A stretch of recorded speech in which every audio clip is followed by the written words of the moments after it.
Hello again, boys and girls. So, today we're reading page 187 to page 189, and then you will read 190 to 192 on your own. Hairdo and the dog was torn right in half. All that was left was the dog smiling at me like he's just eaten a cat. I tried to remember if I had been mean to Joey this morning. I guess I hadn't. I never did tell her how she helped Byron save my life in the water. I guess I should have. Where'd you go? How do you get back here so fast? How come you changed your clothes? My ears had decided to work again. I looked up towards the door but stopped looking when I saw the white, frilly socks standing on the wooden door floor in the front of my door. I guess the wool poo was taking Joey around for her last visits. I was afraid to look up. I was afraid to look at her face. I knew I'd see the wool pool rope tied around her waist. Hi, Joey, was all I could think of saying. Where's Mama and Daddy? Oh, you'll probably get to see them next. He takes you around to see your family before you go. She sat beside me on the bed. I still wouldn't look at her. I dropped the shoe and used my knees to stop the sparrows from fluttering around. Oh man, this was very scary. I'd seen the two little girls on the grass in the red and blue dresses, and I didn't want to see my little sister that way too. What's wrong with you, Kenny? How come you're looking so funny? I guess I should have told you thanks for saving my life, huh?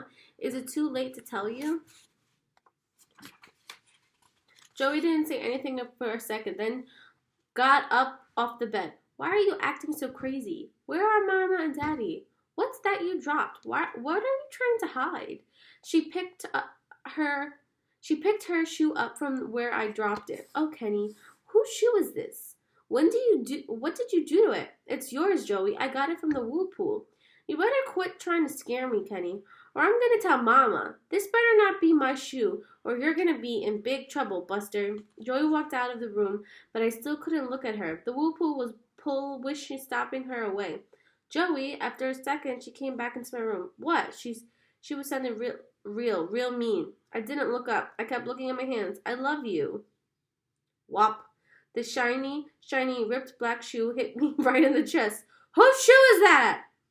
I finally looked up to see what Joey looked like. There were no ropes around her waist, and nobody with square toes was hanging around her. But she was really surprised me that Joey had both of her shiny black shoes in her hands. She'd taken them off at the front door. Kenneth Bernard Watson, you better tell me what's going on, or I'm really gonna tell. I'm not playing with you. Joey was imitating Mama so much that she didn't say Bernard. She said Bernard. Now I have a question. Was Joey really there, and did she actually see him? Think about it. If she's reacting to this saying, why are you so crazy? And she's so confused right now, was she really there? Probably not. No, she was not. He just thought he saw her. He thought he saw an angel that looked like his sister that was saving him because he was drowning. But Byron actually came, and the real life Byron came and saved him because Byron saw him drowning. Joey sat back down next to me. Kenny, I'm not playing with you. Why are you acting so weird? Her voice was starting to get all choky. Why aren't you still in that church? It was so hot in there that I went and stood on the porch and saw you. Saw me where? Kenny, you better stop this nonsense. You know you waved at me from across the street. You know when I tried to come to you, you kept laughing and running in front of me. You know I chased you all the way down the street. Joey got a funny look on her face. But you had different clothes on. Joy's voice was getting higher with everything she said. And when she was done, she was sounding real crazy. Joey, that's it. You're through this time, mister. You don't know when to stop teasing, do you? That's it. I'm telling on you. Joey stood up and ran to the stairs, screaming, Mommy, Mommy, Mommy. I could hear Grandma Sands moving around upstairs, and she finally clumped down the steps and came into my room. Joey was hanging on her arm, still screaming. So he's thinking he's seeing Joey somewhere, but he's not actually seeing Joey. So let's see what we could find out next. Read the next 3 pages on your own.